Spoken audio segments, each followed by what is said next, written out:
بسم اللہ الرحمن الرحیم۔ ایسی کوئی پریشانی نہیں اور ایسی کوئی حاجت نہیں جس کے پورے ہونے کا حل ہمیں اسلام نے نہ بتایا ہو۔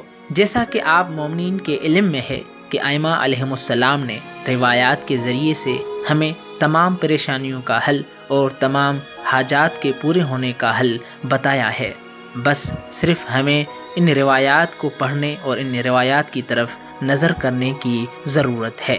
میں آج آپ کے سامنے اس ویڈیو میں حضرت امام علی رضا علیہ السلام کے 2 فرامین پیش کروں گا کہ جس میں حضرت امام علی رضا علیہ السلام نے 2 وظائف بتائے ہیں۔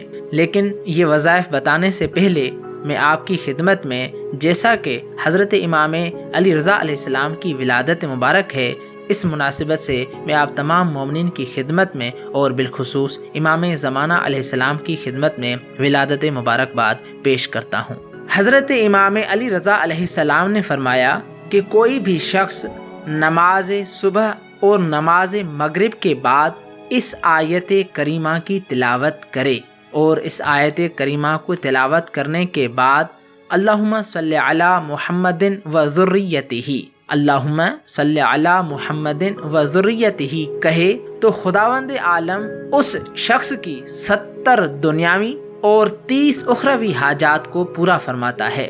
وہ آیت کریمہ یہ ہے: بسم اللہ الرحمن الرحیم، ان اللہ و ملائکتہ یصلون علی النبی یا ایہا الذین آمنوا صلوا علیہ وسلموا تسلیما۔ یہ آیت کریمہ آپ تمام مومنین کو ضرور یاد ہوگی، کیونکہ ہم ہمیشہ اذان سے پہلے اس آیت کریمہ کی تلاوت کرتے ہیں۔ اور دوسرا فرمان یہ ہے کہ حضرت امام علی رضا علیہ السلام نے فرمایا کہ جو بھی شخص لا الہ الا اللہ کو پڑھتا ہے تو لا الہ الا اللہ کا پڑھنا غربت کو دور کر دیتا ہے، اور دوسرا فائدہ عذاب قبر سے نجات دلاتا ہے، اور جو شخص لا الہ الا اللہ کو ہر روز پڑھے تو اللہ تعالیٰ اس کے 5000 گناہ معاف فرما دیتا ہے۔ اور لا الہ کا پڑھنا ایسا ہے گویا کہ اس شخص نے 12 مرتبہ ختم قرآن کیا۔